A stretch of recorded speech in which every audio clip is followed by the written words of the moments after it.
Le grand entretien avec Ludovic von Neipperg, qui est directeur technique de Neipperg. Neipperg, c'est un nom de famille, évidemment. Exactement. Et qu'est-ce qu'il y a ce nom de famille? C'est une entreprise, c'est une société? Alors, on se voit comme un vignoble familial. Et donc, notre origine, elle remonte à peu près au XIIIe siècle. Ah oui. Ou un petit peu plus ancien, mais ça se perd un petit peu dans les brumes de l'histoire. Donc, on ne sait pas trop. Mais depuis toujours, on a cultivé une colline qui s'appelle Neipperg, justement. Et on a planté des vignes là-bas. Et c'est mon grand-père, qui lui était vigneron, qui, quelque part, est tombé amoureux de Saint-Émilion. Donc Saint-Émilion, ville médiévale, mais où on pratique la vigne déjà, enfin, on pratique la viticulture déjà depuis le IVe siècle. Et il est tombé amoureux de cet endroit. Et donc, il a décidé, en 1971, d'acheter ses premières vignes en France. C'est comme ça qu'il a acquis Canon-la-Gaffelière et La Mondotte, qui aujourd'hui sont des premiers crus, mais qui à l'époque n'étaient pas très connus. Et la première personne à réellement s'en occuper, et qui soit en même temps de la famille, c'est mon père. Puisque mes parents sont arrivés tous les deux en 1983 pour se dédier entièrement à la gestion des vignes en France. Alors, c'était une région viticole prestigieuse. Qu'est-ce que vous apportez de différent? Je pense que ce qu'on apporte de différent,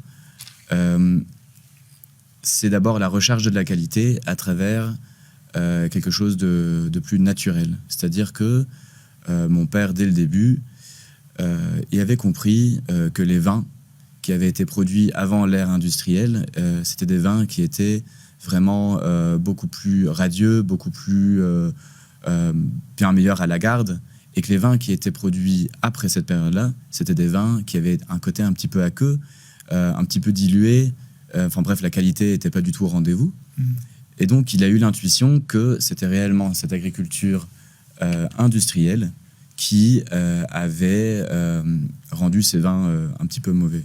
Et donc, dès le début, il a eu l'ambition de rechercher de la qualité à travers quelque chose de plus artisanal, quelque chose d'un peu plus naturel. Donc, il a fait de la culture biologique avant que ce soit, non pas à la mode, mais plus qu'à la mode aujourd'hui, quoi. Tout à fait, ouais, exactement. Il a eu cette intuition-là, et donc plus tard, ça s'est traduit par une certification en agriculture biologique pour nos crus les plus reconnus. Mais ça reste qu'une certification, et d'ailleurs, elle était là depuis très longtemps. Donc c'est vraiment pas... pendant très longtemps, on l'a même pas marqué sur l'étiquette. C'est vraiment une histoire de conviction.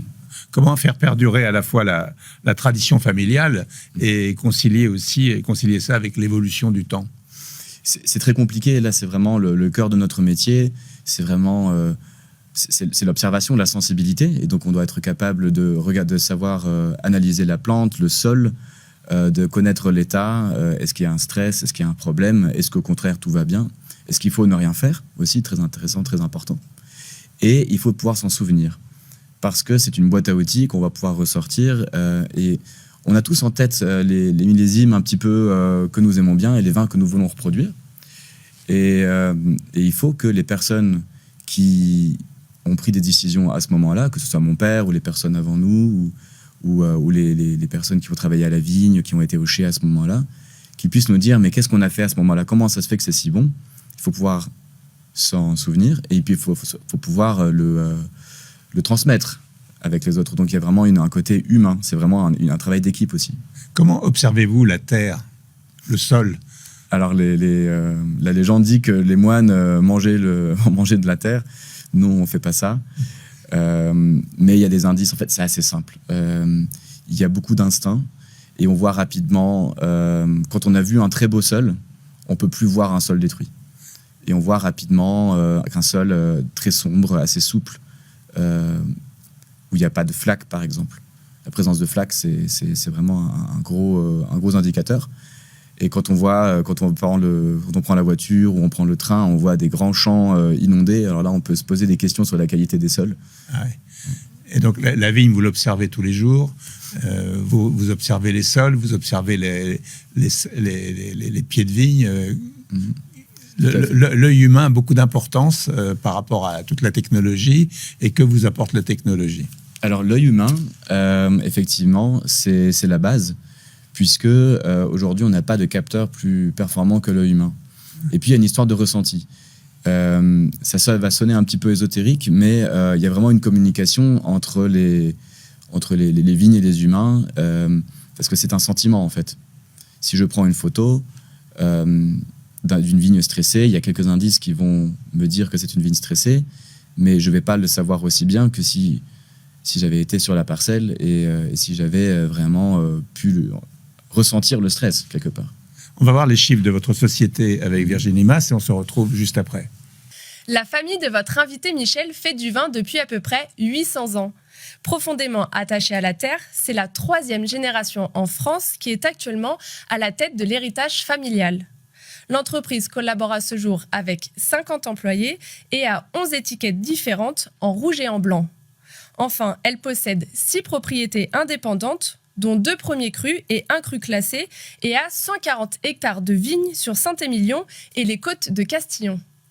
Donc, ce sont des chiffres très impressionnants. Hein. Vous avez 11 étiquettes différentes. Tout à fait. Ouais. 140 hectares de vignes sur Saint-Émilion, c'est colossal. Alors, on est plutôt à 140 au total, puisqu'il y en a 90 qui sont en Côte de Castillon.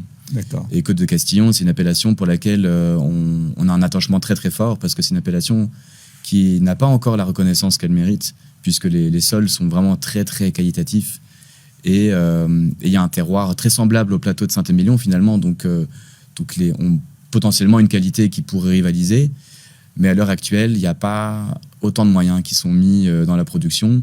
Et donc notre ambition dans ce projet-là, ça a réellement été de reprendre les mêmes moyens mis en œuvre pour produire des premiers crus à Saint-Émilion et faire un Côte de Castillon. Et c'est vraiment l'ambition du Château d'Aiguille. Aujourd'hui, oui. Aujourd'hui.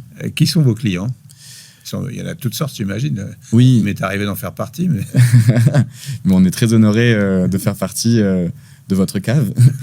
Mais de manière générale, nos clients, alors évidemment, on ne les connaît pas tous, mais ce sont des personnes qui sont attachées à des valeurs familiales.